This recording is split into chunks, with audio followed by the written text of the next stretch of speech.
What is up, everyone? JD here. Hope you're all doing well today. We're going to be going through my top pocket knives of the week, what I carried, what I'm enjoying about them, and a little bit of a feedback kind of in between the long-term review and or an additional update because a couple of these have already been through their long-term review and maintenance videos. So this will just be a continuation of that. On Monday, I did go a little bit for a micarta Monday, but I kind of threw a couple of knives in the pocket. First is going to be the Civivi Conspirator.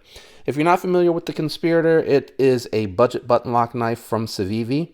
Beautifully done micarta scales on here, which I really do like. They are starting to get a little bit of a patina. I don't know what that is, but a little bit of a patina from carrying it, fidgeting with it, using it, everything like that. Factory edge on here is still really good.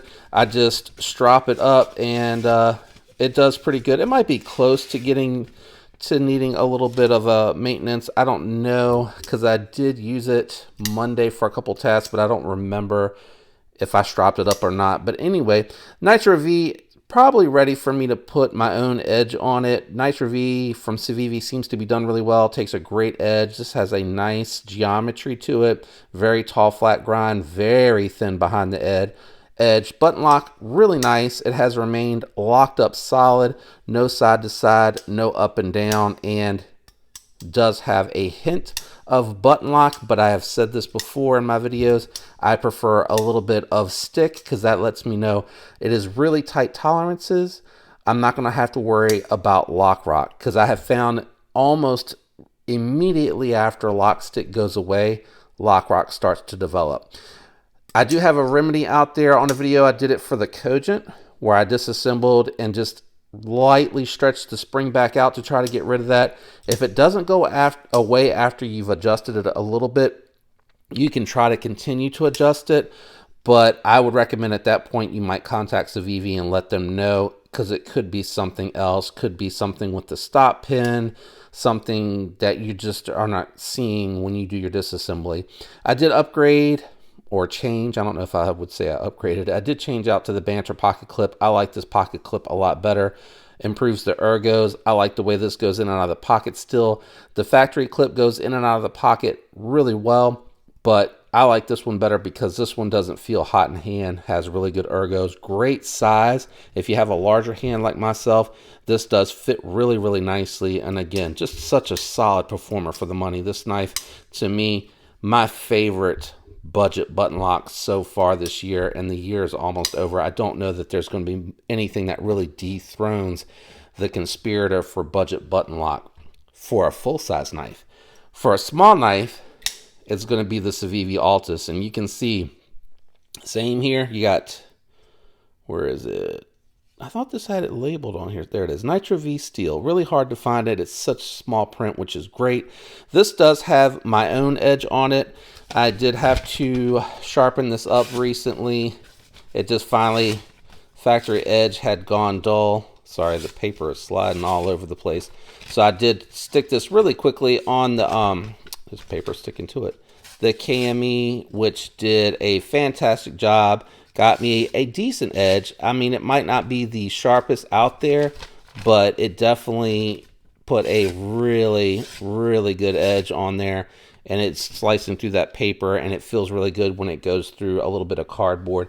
I don't break down a ton of boxes with this, but if I have this in the pocket, I do like to grab this because, again, really nice thin blade, great geometry.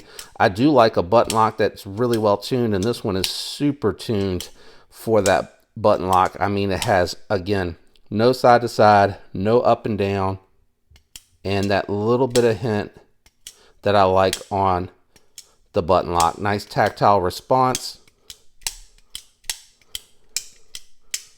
and really nice. These are not the factory scales. Jay Dizzle over on Instagram, my buddy JD, he fit these to the Conspirator. I had them, or I sent this to him after I found out the 1934 wasn't going to use up all the material. I didn't want it to go to waste. He probably could have found another knife to use it on, so it was just an excuse.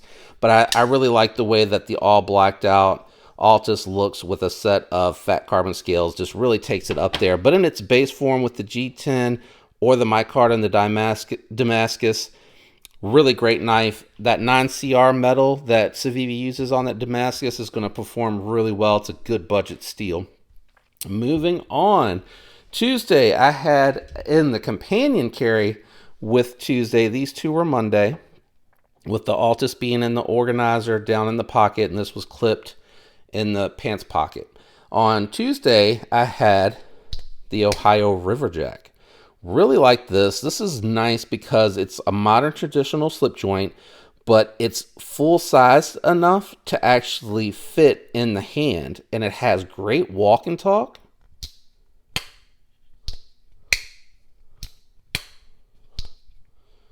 And for those out there that like the, I'm not quite sure why we do that with the slip joints, but I've seen people talk about that's how you kick it the rest of the way open. I can close it with one hand, but that is because I do have larger hands. Titanium bolsters. This one is manufactured by QSP. M390.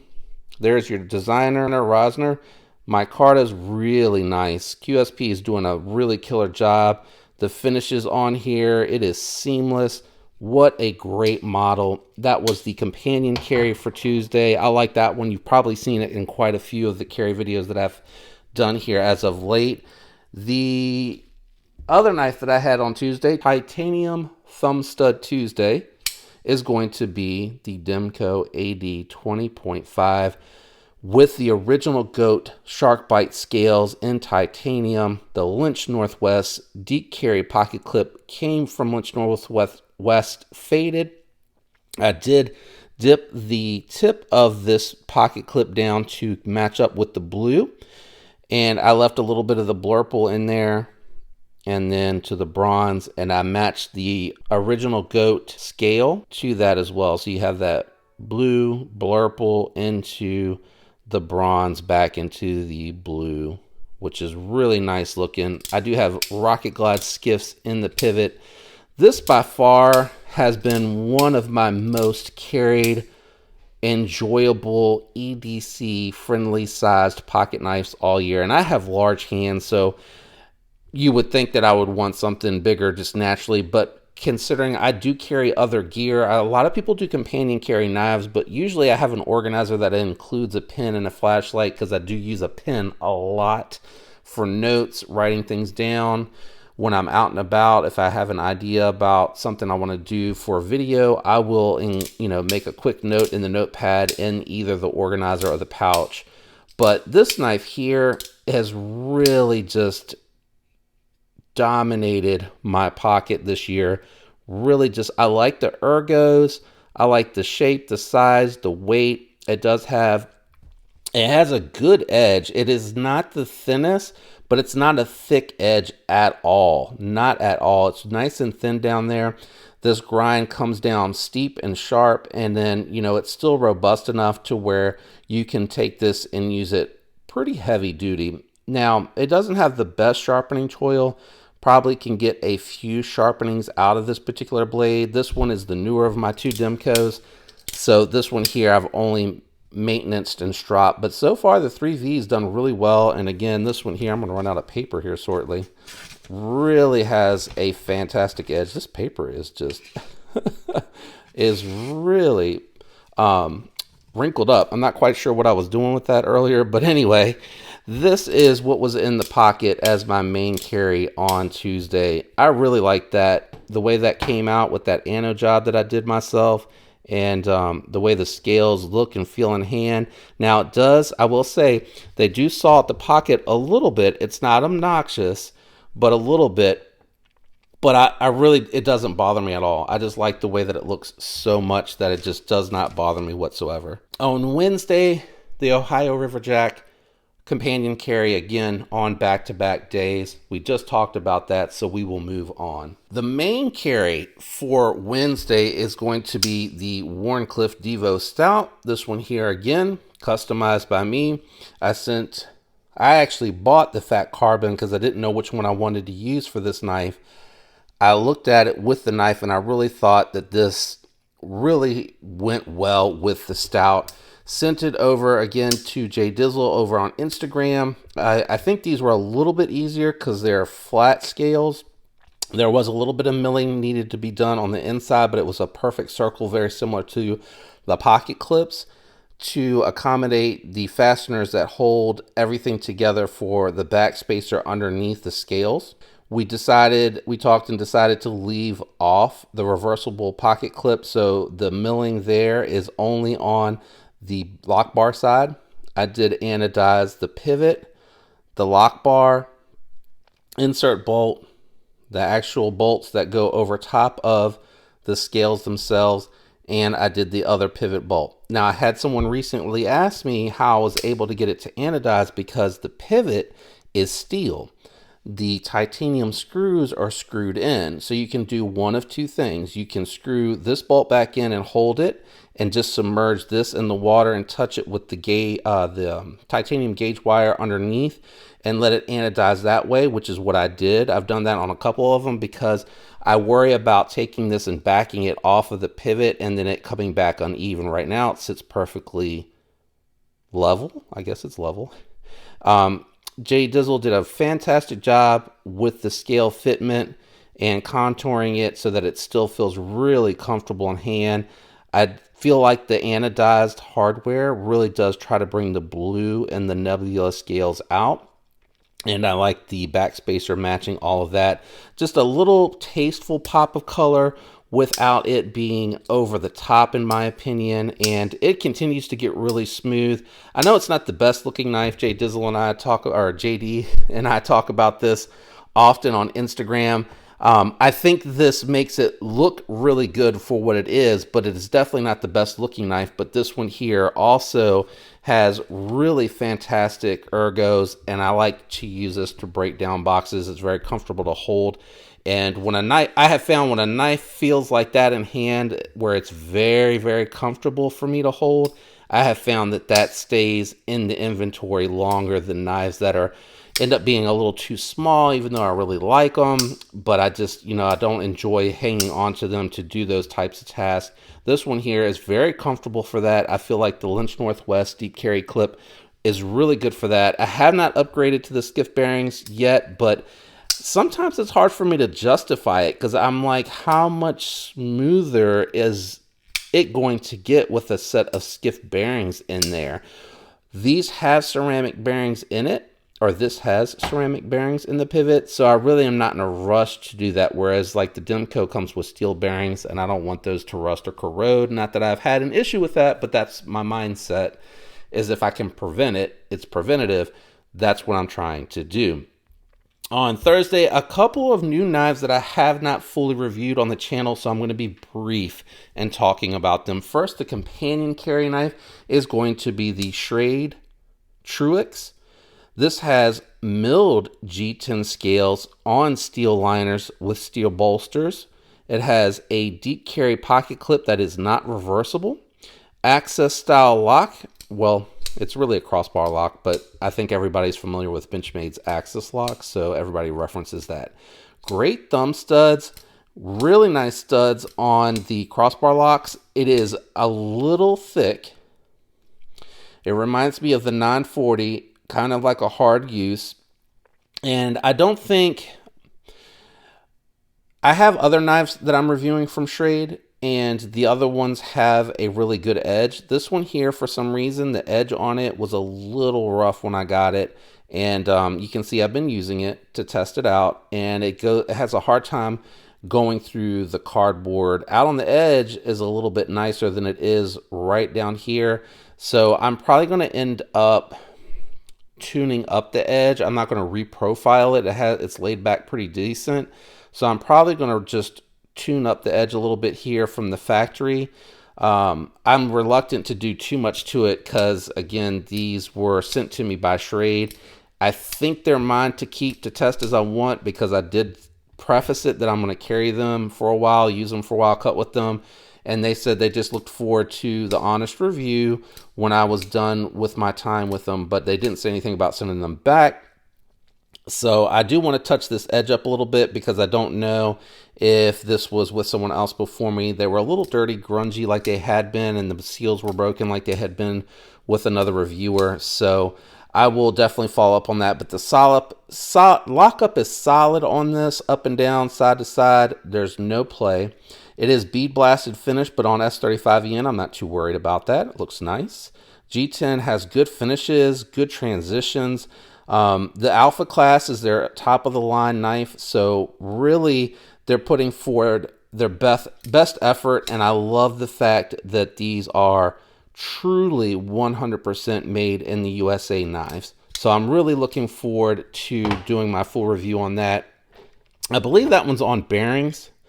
Yeah, this one's the one that's on bearings if I recall correctly, but a disassembly video will follow up after I sharpen that up and test it a little bit more to make sure that that one's good to go. The main carry is one that I'm very excited about, and that is going to be the QSP Penguin Plus. They finally made a full-sized premium Penguin with 20 CV full titanium, which that's not new. They have 154 cm titanium Penguins, but this one is full size. It actually hangs off the back of my hand. I have a full grip without squeezing them in there tightly, and it really fits in hand nicely. It is a good profile. It is on bearings, great access to the lock bar, nice and smooth action. It is still breaking in. I've had this a week, so it is still breaking in. They added a flipper tab to the premium deployment method, Lord have mercy, to the deployment methods on this premium knife. Thumb studs are really nice. They're not the same thumb studs that come on the standard Penguin. They're more like that bug out style. The Penguin has like the one that comes to a complete tip, looks like a cone, a little bit sharper.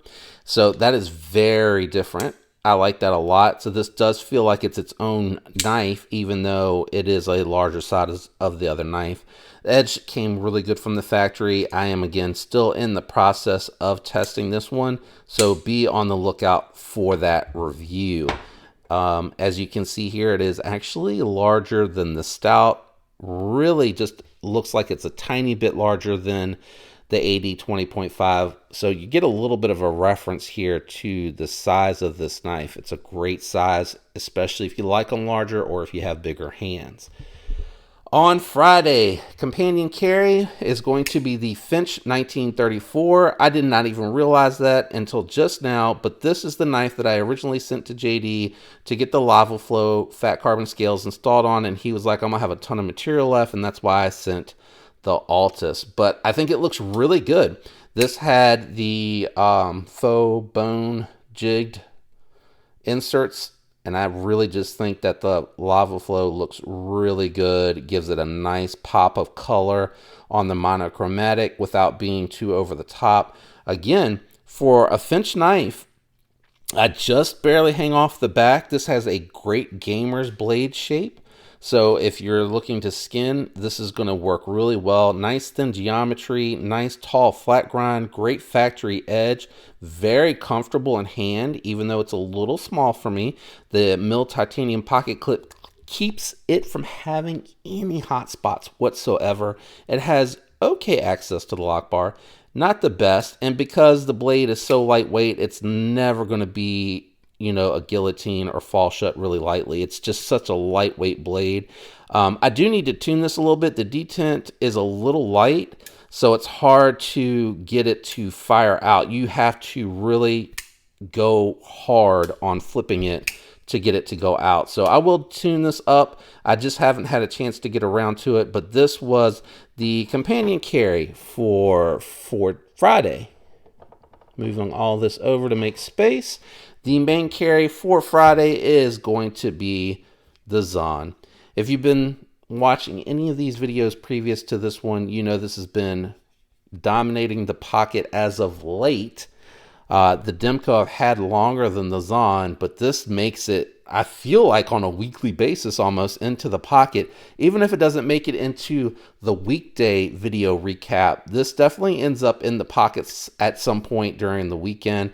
It has a fantastic hollow grind, great Tonto blade shape, has a very good factory edge on it. Very comfortable to use. Very nice for breaking down boxes. Just super comfortable. Like, it's right in that perfect spot. I have a little bit off the back, not too much to where it's obnoxious, and it just really works well. And I love it's just comfortable. Like, it's right there, what I would consider the perfect size. It has broken in nicely. I do have the RGT pocket clip that I tried to ano and match up with the Chris Reeve Knives bead and barrel here on the back, or lanyard with bead and barrel on the back. And I think it came out pretty good. It's a slightly different shade, but that's pretty close. That was what was in the pockets this week, guys. Let me know what you've been carrying and what you're enjoying the most. I always love to hear that stuff from you guys. It's very interesting to me because there's oftentimes knives that I'm not able to experience, and I get to hear from you that you're enjoying it and what it is that you're carrying. If you enjoyed today's video, do me a favor, leave a like. It does help with the YouTube algorithm. If you're enjoying the content, consider subscribing. I'd love to have you follow along. Thanks to everyone out there that supports the channel, leaves likes and comments. That does help the channel grow, and I really do appreciate it. I hope all of you have a fantastic week, and until next time, peace.